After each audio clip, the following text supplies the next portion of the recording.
Hello guys. Electric field की इस series में हम आगे बढ़ रहे हैं और आज हम पढ़ेंगे electric field due to a dipole. Dipole के कारण तीन जगह पे इलेक्ट्रिक फील्ड कैलकुलेट करते हैं। जैसा कि हमने पिछले लेक्चर में पढ़ा था, तीन ऐसे पॉइंट्स हैं या फिर जगह हैं जहां पे हम लोग इलेक्ट्रिक फील्ड कैलकुलेट करेंगे एक डाइपोल के कारण। सबसे पहला पॉइंट आता है एक्सियल पॉइंट, मतलब डाइपोल के एक्सिस पे हम लोग इलेक्ट्रिक फील्ड की कैलकुलेशन करेंगे। दूसरा पॉइंट आता है इक्वेटोरियल पॉइंट, हम लोग डाइपोल के कारण उसके इक्वेटर्स पे इलेक्ट्रिक फील्ड की वैल्यू कैलकुलेट करेंगे। एंड थर्ड लास्ट पॉइंट है हमारा, ये है any random point of space. इस डाइपोल के कारण स्पेस के किसी भी पॉइंट पे इस डाइपोल के कारण इलेक्ट्रिक फील्ड की कैलकुलेशन की जाएगी।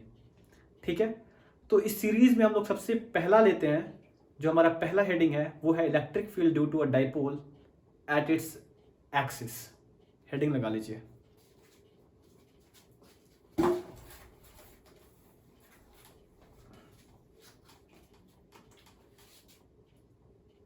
Electric field due to a dipole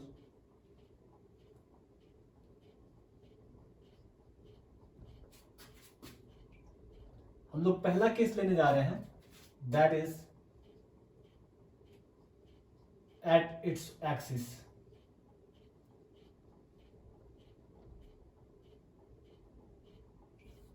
ये हमारा फर्स्ट केस है। ठीक है, तो जैसा कि हमने पिछले लेक्चर में बात किया था कि एक्सिस क्या होती है, इक्वेटोरियल पॉइंट क्या होता है, रैंडम पॉइंट क्या होता है, तो आगे हम बढ़ते हैं। ये हमारा dipole minus Q plus Q, दो इक्वल एंड अपोजिट चार्जेस का एक सिस्टम। ठीक है, दोनों के बीच की सेपरेशन 2L। ठीक है, दोनों चार्जेस की मैग्नीट्यूड बराबर है। एक्सियल पॉइंट क्या होता है, इधर का कोई पॉइंट हो सकता है, ऐसी लाइन जो सेंटर से होते हुए पास कर रही है ना, ये एक्सियल पॉइंट है। हम कहीं भी यहाँ पे इलेक्ट्रिक फील्ड की वैल्यू कैलकुलेट कर सकते हैं। हमारे को अगर मान लो यहाँ पे इलेक्ट्रिक फील्ड की वैल्यू कैलकुलेट करनी है तो ये भी एक्सियल पॉइंट है, अगर यहाँ पे इलेक्ट्रिक फील्ड की वैल्यू कैलकुलेट करनी है तो ये भी एक्सियल पॉइंट है। हम कहीं भी कैलकुलेट कर सकते हैं, वैल्यू सेम आएगी।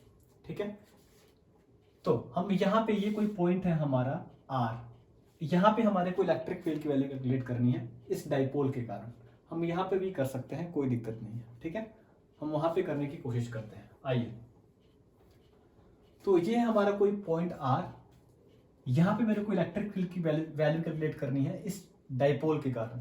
ठीक है, तो हम जानते हैं कि डाइपोल में जो भी डिस्टेंसेस होती हैं वो सेंटर से मेजर करी जाती हैं, क्योंकि ये डिस्टेंस बहुत छोटी होती है।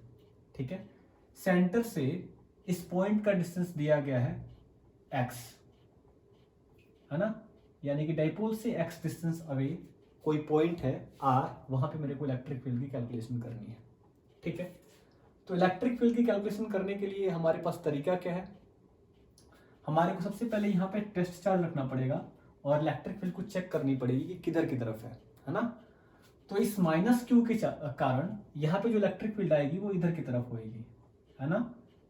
इसको मैं E1 बोल दे रहा हूँ, इसको मैं 1, इसको मैं 2 चार्ज बोल दे रहा हूँ। ठीक है, तो इस चार्ज के कारण इस टेस्ट चार्ज पे इलेक्ट्रिक फील्ड इधर की तरफ होगी। क्यों? क्योंकि ये पॉजिटिव है, टेस्ट चार्ज है, और ये नेगेटिव है, तो अट्रैक्शन के कारण इधर की तरफ इलेक्ट्रिक फील्ड आएगी। ठीक है, वैसे ही ये है पॉजिटिव चार्ज और ये भी है स्लाइटली पॉजिटिव चार्ज, दोनों पॉजिटिव पॉजिटिव में रिपल्सन होएगा, रिपल्सन होने के कारण इलेक्ट्रिक फील्ड इधर की तरफ आएगी, ये E2 होगी। अब मैंने E2 वाली लाइन थोड़ी बड़ी बना रखी है और U1 वाली जो है वो थोड़ी छोटी बना रखी है। क्यों? इसके पीछे रीजन ये है कि माइनस क्यू चार्ज और ये Q0 चार्ज दोनों के बीच में डिस्टेंस ज्यादा है, जिसके कारण इलेक्ट्रिक फील्ड की स्ट्रेंथ कम होगी, इसलिए ये वेक्टर मैंने छोटा बनाया है।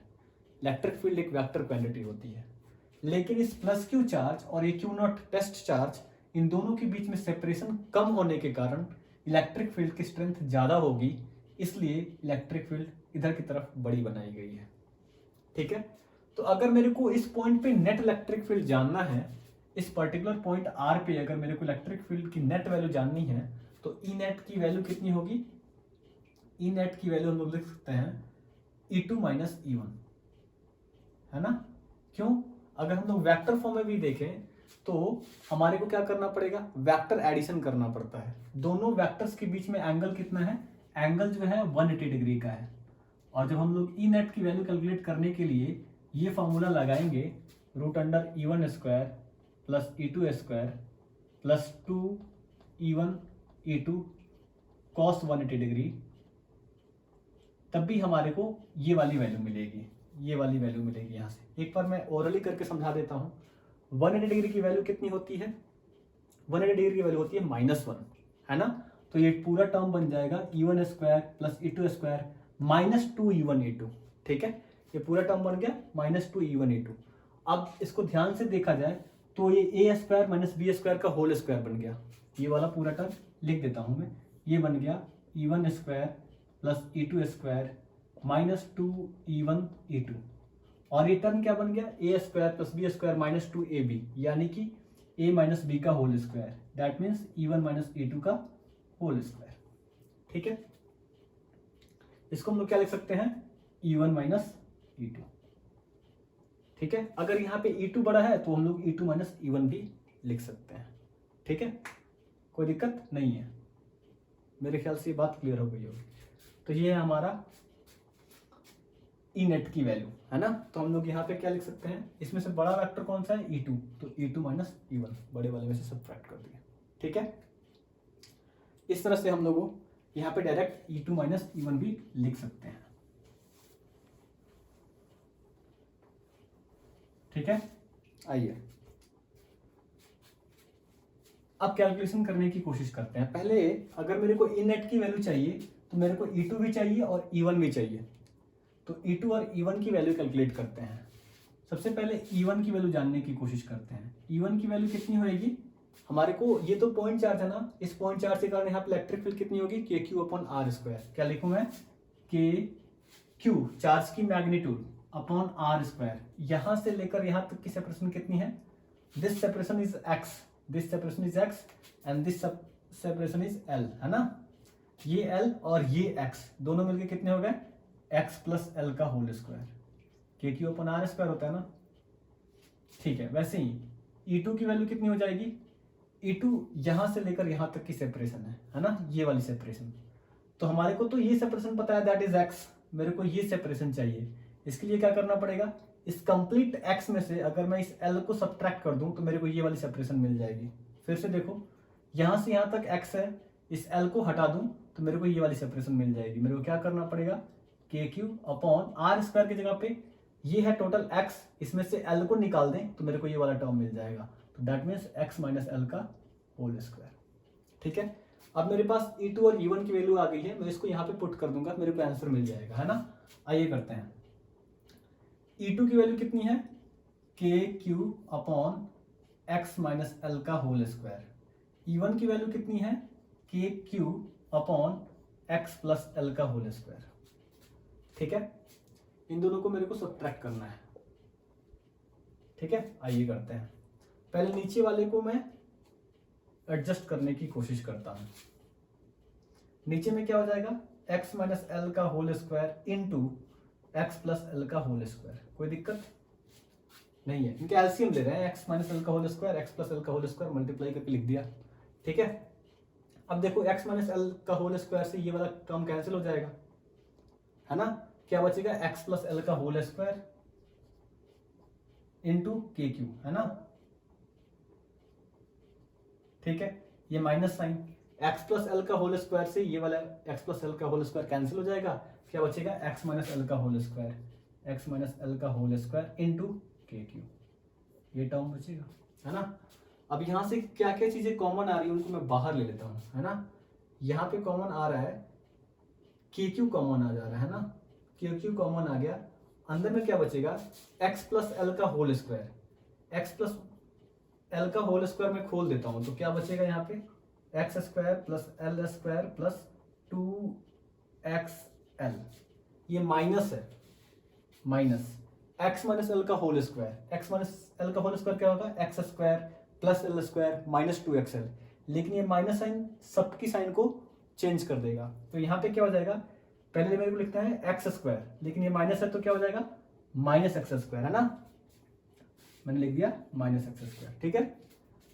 अब x square plus L square, plus L square होता है लेकिन ये plus minus minus L square, minus two x L, minus two x L, minus two x L, लेकिन ये माइनस मिलकर क्या कर देगा उसको प्लस टू एक्स एल कर देगा, ठीक है। और अपॉन नीचे यही कहीं टर्म बच जाएगा एक्स माइनस एल का whole square into x plus l का होल स्क्वायर, ठीक है। अब देखो यहां पे एक्स स्क्वायर प्लस में है माइनस में cancel out, l square plus में है माइनस में कैंसिल आउट, क्या बचा two x l plus two x l, दोनों मिलके कितने हो जाएंगे, दोनों मिलके हो जाएंगे फोर एक्सएल। मैं यहां पे कर देता हूं, तो हमारी ई नेट की जो वैल्यू आएगी वो आएगी, ऊपर में आ जाएगा के Q into four x L upon नीचे में वही हमारा टर्म एक्स माइनस एल का होल स्क्वायर और एक्स प्लस एल का होल स्क्वायर, ठीक है। ये हमारा टर्म हो जाएगा। अब ध्यान से देखा जाए, अगर ये जो डिस्टेंस x दी गई है, अगर ये डिस्टेंस x दी गई है वो l के कंपैरिजन में बहुत बड़ी है, इफ एक कंडीशन है, if x is greater greater greater than l, मतलब ये वाली डिस्टेंस जहां पे इलेक्ट्रिक फील्ड की वैल्यू कैलकुलेट करनी है सेंटर से, वो बहुत ज्यादा दी गई है इसके कंपैरिजन में, तब उस केस में हम लोग L को नेग्लेक्ट कर सकते हैं, क्योंकि L वैसे भी डाइपोल में बहुत छोटा सा डिस्टेंस होता है और हमारे सिलेबस में 90% ऑफ द टाइम्स हमारे को क्या मिलेगा, L की वैल्यू बहुत कम मिलेगी x के कंपैरिजन में। अगर कम नहीं मिलती है तो क्या करना है मैं इसको डिराइव करने के बाद बताता हूं, ठीक है। If x is greater greater than L, तब हमारे को क्या करना पड़ेगा, L can be neglect, L को हम लोग नेग्लेक्ट कर देंगे। तो आगे हमारे पास इक्वेशन क्या मिलेगी, के क्यू फोर एक्स एल है ना, फोर एक्स एल है। हम लोग जानते हैं डाइपोल मोमेंट के बारे में, पिछले लेक्चर में हमने पढ़ा हुआ था। डाइपोल मोमेंट एक वेक्टर क्वांटिटी होती है, हमने ये पढ़ा था पिछले लेक्चर में, और डाइपोल मोमेंट की जो वैल्यू होती है P is equal to Q into two l के बराबर होती है ना, डाइपोल मोमेंट। अब इस डाइपोल मोमेंट को अगर मैं यहाँ पे इंट्रोड्यूस करना चाहूँ तो Q इंटू टू एल की जगह पे मैं क्या लिख सकता हूँ, P लिख सकता हूँ। ये Q यहाँ का 2 और ये L दोनों मिलके क्या मिल जाएंगे, हमारे को दे देंगे P, यानी कि यहाँ पे हो जाएगा K, Q और यहाँ का 2 और यहाँ का L मिलके क्या दे देगा हमारे को P, ठीक है। यहाँ पे क्या बच जाएगा 2, यहाँ पे बच गया 2 क्योंकि 2 ही इसमें लिया गया है, और साथ ही साथ बचेगा x, ठीक है। अपॉन हमारे को करना क्या है, x के कंपैरिजन में l को नेग्लेक्ट करना है, तो यहाँ पे सिर्फ बचेगा x का स्क्वायर और ये यहाँ पे भी बचेगा x स्क्वायर, और दोनों के बीच में हम मल्टीप्लीकेशन, दोनों मिलके हो जाएंगे x का पावर 4, ठीक है। अब ये x से ये x कैंसिल आउट हो जाएगा, तो हमारे पास बचेगा क्या 2kp ओवर एक्स क्यू, ये हमारी नेट इलेक्ट्रिक फील्ड की वैल्यू होगी एक्सियल पॉइंट पे, ठीक है ना। ई नेट की जो वैल्यू आएगी ये इतनी आएगी एक्सियल पॉइंट पे, ठीक है। ये हमारी वैल्यू आ गई कब, जब x is greater greater than l, x is greater greater than l, ये याद रख लेनी चाहिए। बात आती है कि अगर x के कंपैरिजन में l बहुत छोटा नहीं हो तो क्या करें। इस केस में हम लोग क्या करेंगे, इसको नेग्लेक्ट नहीं करेंगे, l को x के कंपैरिजन में नेग्लेक्ट नहीं करेंगे, यही हमारा फाइनल आंसर होगा। ऐसा कब करते हैं, जब l की वैल्यू अज्यूम कर लो कि 5 सेंटीमीटर दी गई है और x की वैल्यू 20 सेंटीमीटर दी गई है, ऐसे केसेस में नेग्लेक्ट नहीं करते हैं। तो कौन से केसेस में नेग्लेक्ट करेंगे, जब l की वैल्यू 2 mm दी गई हो और x की वैल्यू 10 सेंटीमीटर दी गई हो, ठीक है, तब हम लोग इसको नेग्लेक्ट कर सकते हैं। एक अच्छा सा गैप होना चाहिए ताकि आपको खुद पता चल जाएगा देख के कि हाँ यहाँ पे नेग्लेक्ट करना है। बहुत सारे क्वेश्चंस में आपको बकायदा बता भी दिया जाएगा कि L जो है वो बहुत छोटा है x के कंपैरिजन में, ठीक है। तो इसमें घबराने वाली कोई बात नहीं है, और आपको देख के भी ये अंदाजा लग जाएगा कि हाँ यहाँ पे नेग्लेक्ट करना है। ये कब फॉर्मूला अप्लाई करना है, जब L बहुत छोटा हो x के कंपैरिजन में, तो इलेक्ट्रिक फील्ड की वैल्यू आ जाएगी कहाँ पे, एक्सियल पॉइंट पे, ई नेट, है ना, एट एक्सियल पॉइंट, है ना। अब देखिए अगर हमारे पास वैल्यू नहीं दी गई हो, है ना, अगर ये x की वैल्यू L के कंपेरिजन में बहुत बड़ी ना हो तो यही वाली वैल्यू हमारी आंसर हो जाएगी, उसको भी मैं यहाँ पे लिख देता हूँ। ई नेट की जो वैल्यू हो जाएगी वो यही हो जाएगी। यहाँ से हम लोग डाइपोल मोमेंट वाला टर्म तो अप्लाई कर सकते हैं, तो ये हो जाएगा 2kp, ठीक है, x ऊपर रहेगा, x जो यहाँ पे टर्म है, ठीक है। साथ ही साथ यहाँ पे क्या बच जाएगा, x माइनस एल का whole square into x plus l का होल स्क्वायर। हम लोग इसी का यूज करेंगे अगर नेग्लिजिबल नहीं हो तो, अगर l नेग्लिजिबल नहीं हो तो ये दोनों हमारी एक्सियल पॉइंट की कैलकुलेशन होंगी, ठीक है। कंडीशन जब हो तब हमारे को ये करना है, अगर कंडीशन नहीं हो तो ये करना है। अब बात आती है क्या कि इलेक्ट्रिक फील्ड की तो वैल्यू मिल गई, since electric field is a vector quantity, हमारे को ये भी जानना पड़ेगा कि इस पर्टिकुलर पॉइंट पे नेट इलेक्ट्रिक फील्ड की डायरेक्शन किधर की तरफ है। तो डायरेक्शन देख के लग रहा होगा पता कि E1 की वैल्यू छोटी है और E2 की वैल्यू बड़ी है, तो नेट इलेक्ट्रिक फील्ड की डायरेक्शन इधर की तरफ होगी, है ना, ये ई नेट की वैल्यू इधर की तरफ होगी। क्यों, क्योंकि E2 is greater than E1, है ना, वही हमारे को डायरेक्शन देगा। और ध्यान से देखी जाए तो ई नेट की जो डायरेक्शन आई है एक्सियल पॉइंट पे, वो in the direction of dipole moment आई है। डाइपोल मोमेंट भी एक वेक्टर क्वांटिटी है और इसकी डायरेक्शन माइनस क्यू चार्ज से प्लस क्यू चार्ज की तरफ होती है। और ध्यान से देखी जाए तो इलेक्ट्रिक फील्ड की वैल्यू एक्सियल पॉइंट पे भी in the direction of dipole moment ही आई है, दैट इज नेगेटिव चार्ज से पॉजिटिव चार्ज की तरफ। यानी कि एक्सियल पॉइंट पे डायरेक्शन जो होता है इलेक्ट्रिक फील्ड की is in the direction of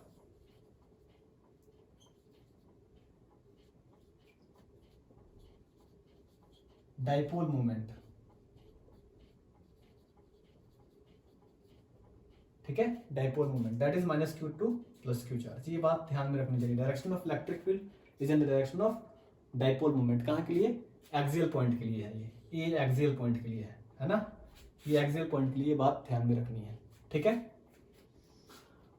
अब बात आती है क्या कि अगर मैं ये एक्सियल पॉइंट वाला पॉइंट अगर मैं यहां पे लेता तो क्या होता, वो भी डिस्कस कर लेते हैं। अगर ये जो पॉइंट है, ये जो पॉइंट जहां पे अननोन पॉइंट जहां पे इलेक्ट्रिक फील्ड की वैल्यू कैलकुलेट करनी थी, अगर मैं उसको यहां पे लेता तब भी क्या डायरेक्शन डाइपोल मोमेंट की तरफ आता, बिल्कुल आएगा। आओ वेरीफाई कर लेते हैं। ये है माइनस क्यू चार्ज और ये है प्लस क्यू चार्ज, दोनों मिलकर एक सिस्टम बन गया दैट इज डाइपोल। दोनों के बीच की सेपरेशन जो है वो 2L है, ये डिस्टेंस L और ये डिस्टेंस L। मेरे को ये कोई पॉइंट है एक्सियल पॉइंट, यहाँ पे इलेक्ट्रिक फील्ड की वैल्यू कैलकुलेट करनी है and this distance is given as x, right ना। तो इस माइनस क्यू चार्ज के कारण इलेक्ट्रिक फील्ड चाहिए मेरे को। सबसे पहले यहाँ पे टेस्ट चार्ज रखूंगा, टेस्ट चार्ज के कारण यहाँ पे इलेक्ट्रिक फील्ड इधर की तरफ आएगी, है ना, जिसको मैं 1 इसको मैं 2 बोल दे रहा हूँ, तो ये हो जाएगा E1 और इस चार्ज के कारण इलेक्ट्रिक फील्ड जो आएगी वो इधर की तरफ आएगी दैट इज E2। देखो E1 जो है ये वाली जो डिस्टेंस है वो छोटी है और ये डिस्टेंस छोटी होने के कारण इलेक्ट्रिक फील्ड की वैल्यू ज़्यादा आएगी, स्ट्रेंथ ज़्यादा होगी। ये Q जो हमारा पॉइंट है प्लस क्यू चार्ज, वो इस पॉइंट R से, R जो पॉइंट है इससे बहुत दूर होने के कारण इलेक्ट्रिक फील्ड की स्ट्रेंथ कम आएगी, जिसके कारण नेट इलेक्ट्रिक फील्ड जो यहाँ पे आएगी, ई नेट की जो वैल्यू आएगी E1 माइनस E2 आएगी। और E1 माइनस E2 आने के कारण नेट इलेक्ट्रिक फील्ड इधर की तरफ होगी, है ना, नेट इलेक्ट्रिक फील्ड इधर की तरफ होगी। जब डायरेक्शन लगाएंगे तो हम यहाँ पे माइनस क्यू से प्लस क्यू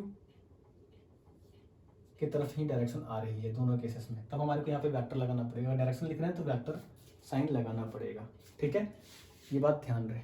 तो यहाँ पे भी देखो डायरेक्शन जो आ रही है वो इधर की तरफ ही नेट इलेक्ट्रिक फील्ड की आ रही है और यही डायरेक्शन होती है डाइपोल मोमेंट की, दैट इज माइनस क्यू से प्लस क्यू की तरफ, in the direction of dipole moment. इधर की तरफ इन द डायरेक्शन ऑफ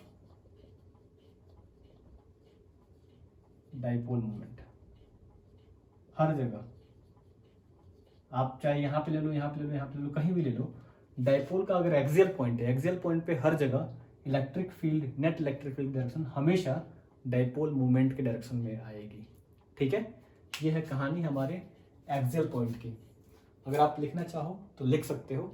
इसके बाद हम लोग इक्वेटोरियल पॉइंट की डेरिवेशन करेंगे, ठीक है, थैंक यू।